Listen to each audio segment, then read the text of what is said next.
भगवान कह रहे हैं मैया, इंद्रियां दूषित नहीं है, जीव को रसगुल्ला नहीं चाहिए, कानों को स्वर नहीं चाहिए, नेत्रों को दृष्टि नहीं चाहिए, नासिका को सुगंधी नहीं चाहिए, त्वचा को स्पर्श नहीं चाहिए, तो फिर ये सब मन को चाहिए, इंद्रियों को कुछ नहीं चाहिए। इंद्रियां नहीं सुधारनी है, मन सुधारना है। मां हॉस्पिटलाइज्ड हो जाते हैं, भगवान करे कोई ना हो, कभी कभी बीमार हो जाते हैं, तो बीमार होने पर मरीजों वाला खाना खाना पड़ता है। मन होता है आपका? नहीं होता, फिर भी खाते हो। अच्छा, जो भी दवाई लेते हैं, औषधि लेने वाले लोग, उनका कभी मन होता है कि हम औषधि लेते रहें? नहीं, जबरदस्ती लेना पड़ता है। इसका मतलब क्या है? हमारी जीव तो वही ग्रहण करेगी जो हम दे देंगे, पर उस जीव में इच्छा मन प्रकट कराता है। मां, जीव बुरी नहीं है, आंख बुरी नहीं है, कान बुरे नहीं है, हाथ बुरे नहीं है, त्वचा बुरी नहीं है, ये समस्त इंद्रियां बुरी नहीं है, इनको मैंने बनाया, ये बुरे कैसे हो सकते हैं? भगवान कहते हैं मैंने निर्माण किया मानव का।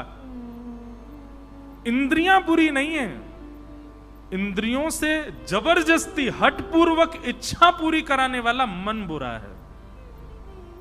उस मन को सुधारना है। मां, चेतः खलवस्य बंधाय, बंधन का कारण ये खल मन है हमारा, इंद्रियां नहीं है। मैया, ये इंद्रियां तो मेरी प्राप्ति कराती हैं, नेत्र नहीं हो तो मेरा दर्शन कैसे होगा? जिह्वा नहीं हो तो मेरा नाम कैसे गाओगे?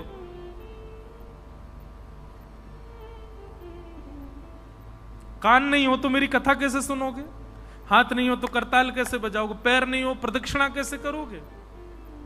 मैया, बंधन का कारण मन है, मन को सुधारना है। मैया ने दूसरा प्रश्न किया, मन कैसे सुधरेगा? बोले मन को सुधारने का केवल एक तरीका है। क्या? मन की सराउंडिंग सुधार दो, मन सुधर जाएगा। मन का वातावरण शुद्ध कर दो। मन को किन का संग कराना है, किन के बीच बैठाना है, किन के बीच ले जाना है, उसके ऊपर निर्भर करता है मन का बिगड़ना और संवरना।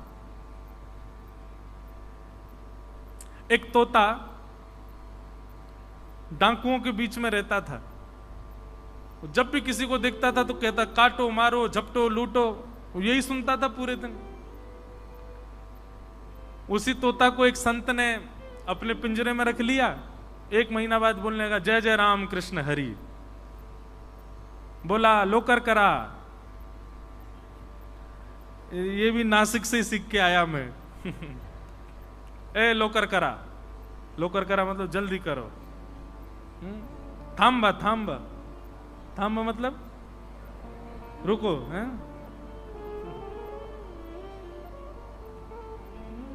बड़ा आनंद आता था महाराज।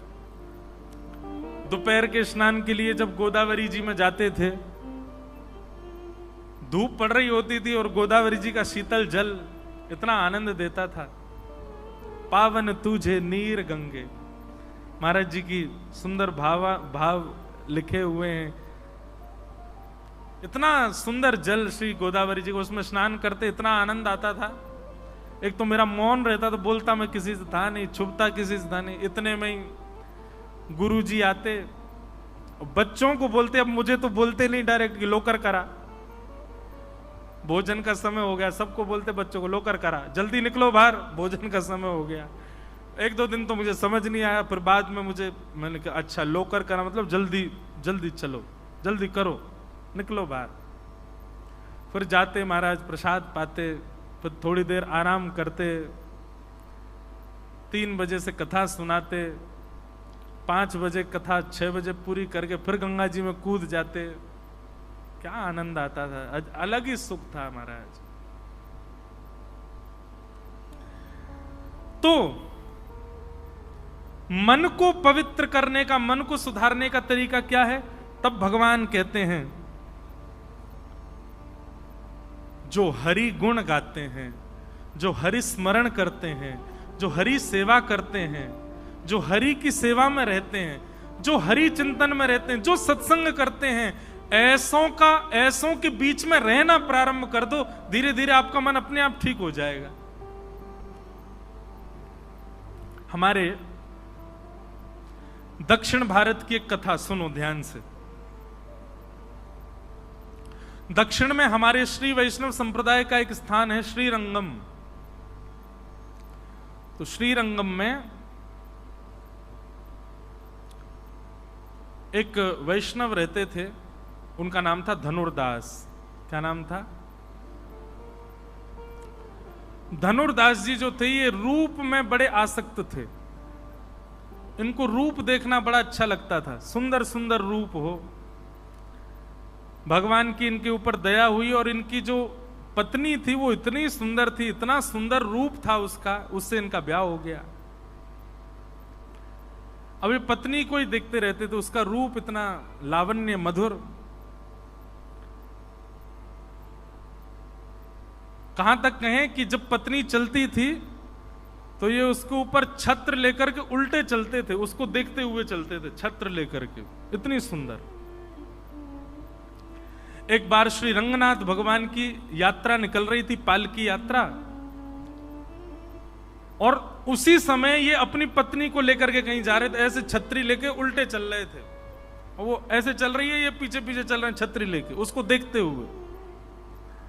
जैसे ही ये निकले तुम्हारा सब उपहास करने लगे, सब लोग आपस में बातें बनाने लगे, सब इनकी हंसी उड़ाने लगे।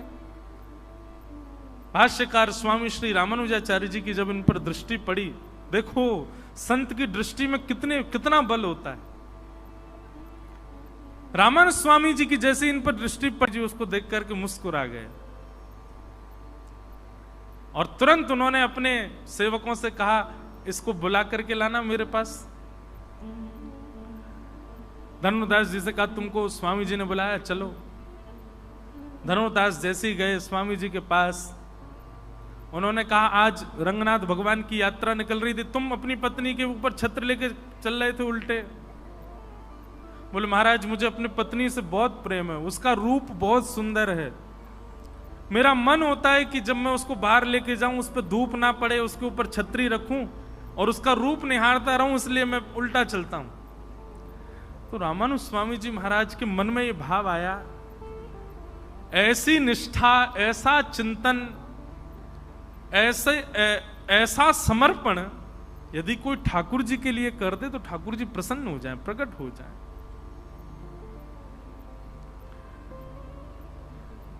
रामानुज स्वामी जी ने कहा, यदि तुम्हारी पत्नी से सुंदर यदि तुमको कोई दिख गया तो क्या करोगे? तो धनुर्दास बोले, हो ही नहीं सकता, मेरी पत्नी से सुंदर कोई नहीं होगा संसार में। बोले रामानुज स्वामी जी बोले, अगर हमने दिखा दिया तो? बोले, मैं वचन देता हूं सदा सर्वदा के लिए अंतिम प्राण श्वास पर्यंत उसका दास हो जाऊंगा, अगर मेरी पत्नी से सुंदर कोई हो तो। आचार्य की बात तो ठाकुर जी मानते हैं। रामानुज स्वामी जी ने तुरंत हाथ जोड़ करके ठाकुर जी से प्रार्थना की, नाथ योग्य है आपकी भक्ति के, क्यों? इसमें गुण पूरे हैं, निष्ठा पूरी है, समर्पण पूरा है, बस संसार के प्रति है।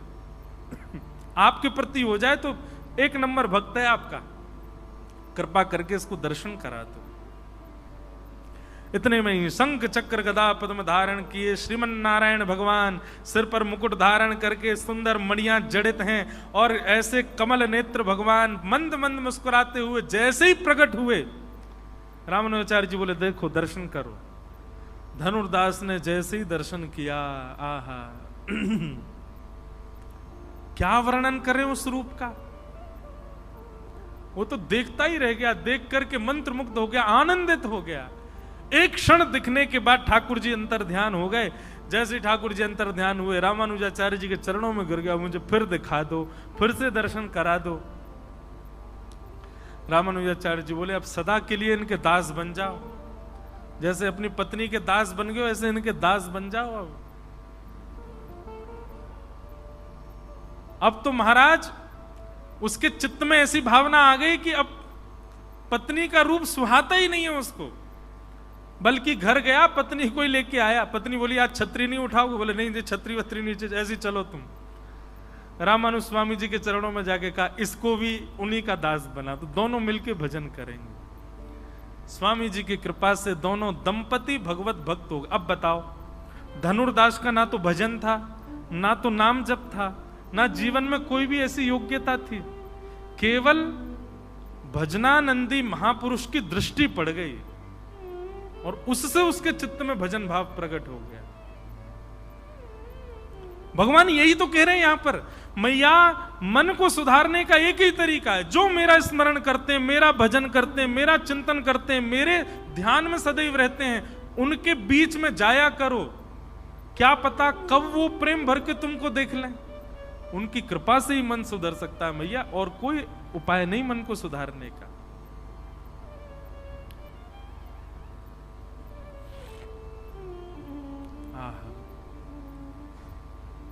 ऐसे भगवान उपदेश दे रहे हैं। इस प्रकार देवूती माता ने अनेक प्रश्न किए, समस्त प्रश्नों को हम प्रणाम करते हैं।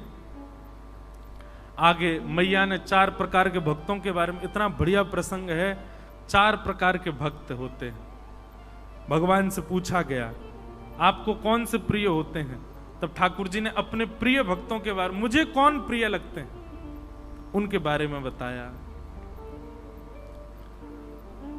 4 प्रकार के भक्तों के बारे में तो हम नहीं करते चर्चा, बड़ा होगा विषय।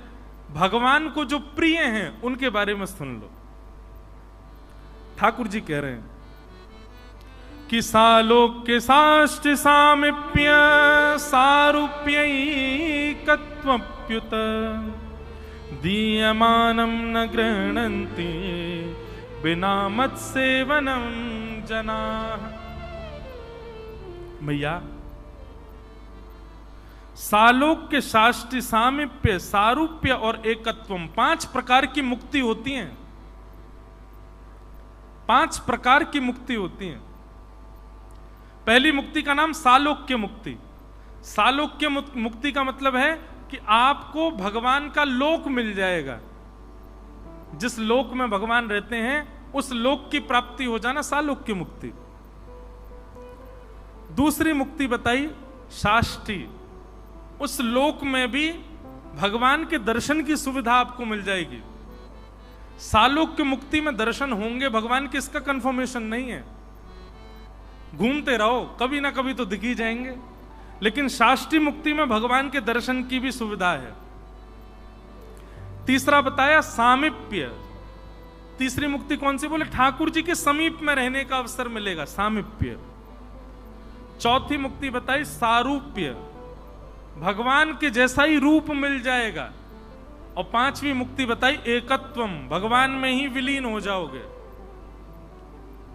लेकिन भगवान कहते हैं मुझे जो भक्त प्रिय होते हैं मैया वो कैसे होते हैं, बोले दीयमान न ग्रहणंती।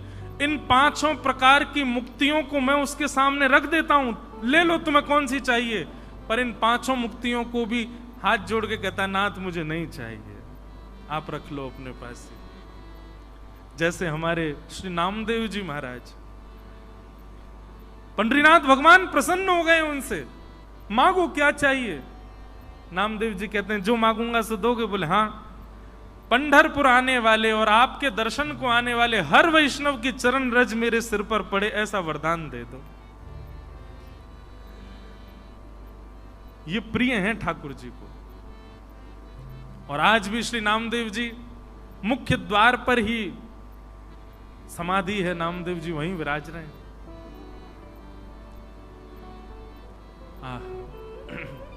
ऐसी भक्ति, ऐसा प्रेम मांगने वाले हमारे ब्रज में गाते हैं, कहा करूं वैकुंठ ही जाए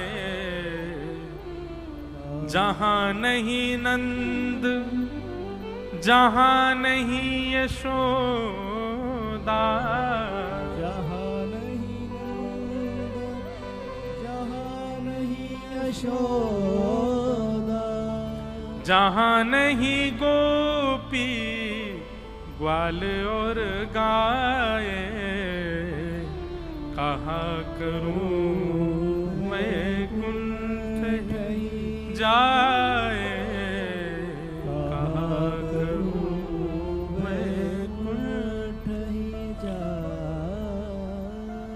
हाँ। ब्रजवासी गा रहे हैं, बोले हम क्या करेंगे वैकुंठ जाके, हमें ना ही चाहिए वैकुंठ।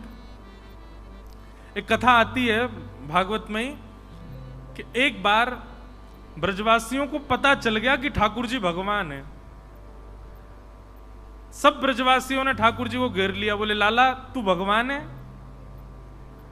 ठाकुर जी बोले मैं कहता रहूं कि मैं भगवान हूं तब तक तुम मानो ना हो, और अब अपने आप बोल रहे हो कि मैं भगवान हूं। वो लाला सांची बता तू भगवान है? ठाकुर जी बोले हम मैं हूं तो। बोले लाला एक काम करेगा? बोले हाँ, नेक अपने बैकुंठ को दर्शन कराए दे हमें। सब ब्रजवासी बोले अपने वैकुंठ को दर्शन करा दे। ठाकुर जी बोले चलो सबको दिखा के लाऊं, और सब ब्रजवासियों को लेकर के ठाकुर जी वैकुंठ गए। वैकुंठ का दर्शन कर रहे हैं ब्रजवासी। आहा, सुंदर सुंदर अप्सराएं खड़ी हैं, जय विजय पार्षद भगवान के आगे नतमस्तक हो रहे हैं। सूर्य चंद्र आदि सब देवता वहां पर हाथ जोड़ करके खड़े हैं। डुमडुमियां बज रही हैं, नगाड़े बज रहे हैं, ढोल ताशे बज रहे हैं, सुंदर ब्यार बह रही है, सुंदर सुंदर पुष्प वृक्ष आदि नदियां, अद्भुत। भोजन की इच्छा हो गई, 56 भोग प्रकट हो गए। सोने की इच्छा हो गई तो अद्भुत कक्ष प्रकट हो गया। ऐसे सुंदर वैकुंठ का दर्शन किया सब ब्रजवासियों ने, और पूरे वैकुंठ का दर्शन, भोग विलास की सारी सामग्री वहां पर, कोई कमी नहीं है। मधुमंगल श्रीदामा तो बिस्तरन पर कूद कूद के देख रहे हैं, बोले लाला ये तो बहुत जोर के हैं, हम तो यहीं सो जाएं। नदी का जल पान करते हैं, ऐसा शीतल जल महाराज कि पूरा गला से लेके नीचे तक तर हो जाए। प्रसाद ऐसा तो स्वाद आज तक चखा ही नहीं किसी ने, इतना सुंदर प्रसाद। व्यवस्थाएं देख करके सब ब्रजवासी आनंदित हो गए। पूरे वैकुंठ का दर्शन कराया, और वैकुंठ का दर्शन करा करके भगवान ब्रजवासियों से बोले कहो कैसा लगा हमारा वैकुंठ? सब ब्रजवासी बोले लाला बहुत जोर को है, बहुत बढ़िया है। देखियो कैसे तेरे यहां नौकर चाकर काम कर रहे हैं, कैसी अप्सरा घूम रही है, कैसे देवी देवता आदि, कैसी नदी, कैसे पहाड़, कैसे कितना सुंदर। ठाकुर जी बोले अब देखो आप लोगों को पता चल गया कि मैं भगवान हूं और ये वैकुंठ है, अब आप सबके यहीं हम कमरे खुलवा देते हैं, यहीं रह जाओ। जैसे ठाकुर जी ने ये बात की सब ब्रजवासी रोने लगे, पाम पकड़ लिए, बोले लाला तेरे पाम पूज रहे हैं, यहाँ सब सुख होएगा लेकिन फिर भी हम यहाँ ना रह सके, तू हमें वृंदावन ही ले चल। हम रहेंगे तो वृंदावन में ही, दर्शन कर लेंगे, यहाँ को सुख ले लेंगे, सबका चूहे पर रहवे की बात करेगा तो हम वृंदावन ही जाएंगे, हम या वैकुंठ में रह ना सके लाला। ये ब्रजवासी तो भगवान को कौन प्रिय है? ठाकुर जी कहते हैं मैं उसके सामने लोक संपदा धर दूं, वो कहता नहीं चाहिए नाथ आप चाहिए। कुम्मन दास जी का एक प्रसंग याद आ रहा है। कुम्मन दास जी, उनकी गोद में ठाकुर जी खेलते थे। हमारे जैसे पंढरपुर में श्री तुकाराम जी, नामदेव जी, जनाबाई आदि आदि ऐसे अनेक संत ठाकुर जी को रिझाने के लिए प्रकट हुए, ऐसे ही हमारे गिरिराज जी में, गोवर्धन में अभी 400-500 वर्ष पहले इन्हीं समकालों में अष्ट सखा प्रकट हुए, 8 सखा। उनमें से एक है श्री कुम्भन दास। उन कुम्भन दास जी की भक्ति से प्रसन्न होकर ठाकुर जी उनकी गोद में खेलते थे। और इतना ही नहीं, कुम्भन दास जी जब हल जोतते थे, हल चलाते थे अपने खेत में, ठाकुर जी ऐसे अपनी पीतांबरी में बीज लेकर के और ठाकुर जी पीछे उछालते हुए चलते थे कुम्भन दास। आज भी वो खेत है हमारे गोवर्धन में, चंद्र सरोवर के पास में। कुम्भन दास जी की गोद में ठाकुर जी बैठे थे और ठाकुर जी कुम्भन दास जी से कुछ चर्चा कर रहे थे। नेक्स्ट से लाला, अच्छा ब्रज में लाला 4 वर्ष के ही रहते हैं, उससे बड़े नहीं होते। 4 वर्ष के ठाकुर जी कुम्भन दास जी की दाढ़ी ऐसे खींच रहे और कुम्भना कुम्भना कह करके बात कर रहे ठाकुर जी कुम्भन दास जी से। कुम्मनदास जी अपना तिलक स्वरूप कर रहे थे, इतने में ही ठाकुर जी को दया आ गई कुम्मनदास पर। ठाकुर जी बोले, ये कुम्मना बिचारो इतनो दीन दुखियारो, या के घर में भोजन के काजे भी सामग्री नहीं है, तिलक स्वरूप करवे के काजे आरसी भी नहीं है, बैठवे के काजे आसन भी नहीं है। ठाकुर जी बोले, न लक्ष्मी की कृपा करूं या के ऊपर। वो कैसे कृपा करी? एक बहुत बड़ा राजा अपनी आदि संपत्ति दान करने के लिए आया ब्रज में, और वो ढूंढ रहा था कोई भजनानंदी संत मिले तो उसको मैं आदि संपत्ति दे जाऊं। उसने किसी से पूछा तो किसी ने 2-4 नाम बताए, उनमें से एक कुम्मनदास जी का नाम बताया। बोले वो भजनानंदी संत है, उनको दे दो। यहां ठाकुर जी कुम्मनदास जी की दाढ़ी से खेल रहे थे, मन में सोच रहे थे या पे मैं कृपा करूं। इतने में ही राजा कक्ष में प्रवेश करता है कुम्मनदास जी के में, और जैसे ही राजा आया ठाकुर जी अंतर ध्यान हो गए वहां से। कुम्मनदास जी की स्थिति क्या है? कहां चले गए? अरे लाला तुम कहां चले गए? ढूंढन लगे। अरे मेरो लाला कहां चलोगो? पर्दा उठा करके देखें, ऊपर झांक करके देखें, बाहर खिड़की से झांक, मेरो लाला अभी तो कछु कह रहे हो, मेरी दाढ़ी ते खेल रहे हो, कुम्मना कुम्मना कह रहे हो, कछु कहवे वारो, जन कहां चलोगे हो? राजा अंदर आया, अंदर आकर के बोला, महाराज मैं आपके चरणों में प्रणाम करता हूं, मैं फलाने जगह का राजा हूं, अपनी आधी संपत्ति दान करना चाहता हूं आपके चरणों में। कुम्मनदास जी बोले, भैया आधी संपत्ति अपनी ले जा और जितनी मेरी है थोड़ी बहुत यऊ को ले जा, पर मेरो लाला मुंह को वापस दे जा। भैया मेरो लाला जन कहां चलोगो? कुम्मनदास जी के चरणों में गिर गया, बोले आपको लेना पड़ेगा। बोले मैं तो को वचन देख भाई, दानी दान देवे, लेकिन लेवे वारी की इच्छा नहीं हो तो वो दान पाप हो जाता है, देवे मत। मेरी इच्छा हो तो दियो, मेरी इच्छा ना है ले जाए या को वापस। घर वाले खड़े हो गए आकर के कुम्मनदास जी से बोले, अरे ले लो ना, बच्चों के ब्याह करने हैं, घर में हमारे में इतनी कमी, बेचारा आधी संपत्ति दे रहा, ले लो ना। क्यों? वो तुम सब चुप रहो, ले जा भैया अपनी संपत्ति को, ले मोह नहीं चाहिए। राजा शाम तक बैठा रहा। कुम्मनदास जी बोले, या तो ले जा, नहीं तो मैं जमुना जी में कूद के प्राण त्याग दूंगा। जब इस हट पे आ गए, राजा बोला, क्षमा करना, कान पकड़ता हूं, जा रहा हूं मैं। संपत्ति लेकर के राजा चला गया। घर वाले कोसने लगे, अरे कुम्मनदास कोई समीप आया तुमको देने, तुमने मना कर दिया। कुम्मनदास जी रोने लगे, पतो ना कहां चले गए, मेरी गोद में ही बैठे, वो तो कुछ कह रहे, पतो ना कहां चले गए। अर्धरात्रि हुई, गोपाल जी फिर से आ गए। ए कुंभना, जैसे गोपाल जी को देखा दौड़ पड़े, अंग में पड़, कहां चले गए आप, मैं आपको ढूंढ रहे हो। ठाकुर जी के नेत्र सजल हो गए। ए कुंभना, तेरे घर की स्थिति देख करके, तेरे हाल देख करके, तेरे परिवार को भाव रख के मैंने मन में विचार किया कि मैं तो पे कृपा करूं, और मैंने वह राजा को चेतायो कि वो अपनी आधी संपत्ति तो को दान करके जावे, तेने स्वीकार क्यों ना कियो?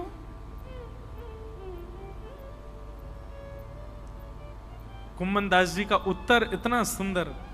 कुम्मनदास जी कह रहे हैं, बोले जय जय, यदि मैंने संपत्ति ले ली होती तो आप मोसों दोबारा पूछवे मेरे पास नहीं आते। मैंने अस्वीकार करी, यही मारी मेरी गोद में दोबारा बैठे। मैंने लेवे से मना कर दियो, यही मारे आपके मन में चिंता प्रकट भई और आधी रात आप चले आए। यदि संपत्ति ले ली होती तो आपको भी यूं लगती, अब कुम्मनदास ठीक है, वाकू करन दो अपना काम, आप दूसरी लीला में चले जाते। मेरे लैया सर्व संपत्ति तो आप हो नाथ, आपसे बड़ी संपत्ति मेरे काज कोई नहीं। ये प्रिय हैं ठाकुर जी को। पंडरीनाथ भगवान के वीवीआईपी दर्शन के कार्ड मिल जाएं और तभी कोई घोषणा कर दे, पंढरपुर में एक बहुत बड़ा फिल्म सितारा भी आया हुआ है और जहां आप रुके हो वहीं रुका हुआ है, आपके ऊपर वाले कमरा में रुका है। उससे मिलने का समय भी 8 बजे का है, मंदिर जाने का भी 8 बजे का समय। बताओ क्या करोगे? मंदिर नहीं जाओगे। यहीं तो पड़े हम 7 दिन है, आज तो कल कर लेंगे दर्शन, आज तो उससे मिल लें। हम ऐसे हैं, और फिर इसमें भी हम ये चाहते हैं कि ठाकुर जी हमसे प्रेम करें।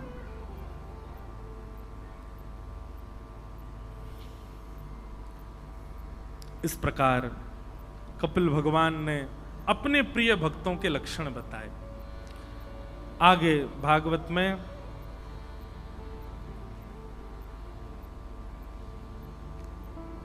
ध्रुव जी का प्रसंग सुनाया गया। भगवान के परम भक्त श्री ध्रुव जी महाराज, जिन्होंने बाल अवस्था में ही वन में जाकर के ऐसा भजन किया कि ठाकुर जी उनके भजन से प्रसन्न हो गए, और प्रसन्न होकर के 5 महीना में ही प्रकट होकर के कहा वरदान मांगो। ध्रुव जी महाराज ने ठाकुर जी से वरदान मांगा है। योऽन्तः प्रविश्य मम वाचमिमां प्रसुप्ताम् संजीवयत्यखिल शक्तिधरस्वधाम्ना अन्यांश हस्तचरणश्रवणत्वगादीन् प्राणान् नमो भगवते पुरुषाय तुभ्यम्। हे नाथ, मैं आपको अपने सर्वांगीण अंग से प्रणाम करता हूं। भगवान बोले कुछ मांगो तो सही। तब ध्रुव जी महाराज एक वरदान मांगते हैं। भक्ति मुहुः प्रवहतां त्वयि मे प्रसंगो भूयादनंत महताम् अमलाशयानां येनाञ्जसौल्वणमुरुव्यसनं भवाब्धिं येष्ये भवद्गुणकथामृतपानमत्त। हे नाथ,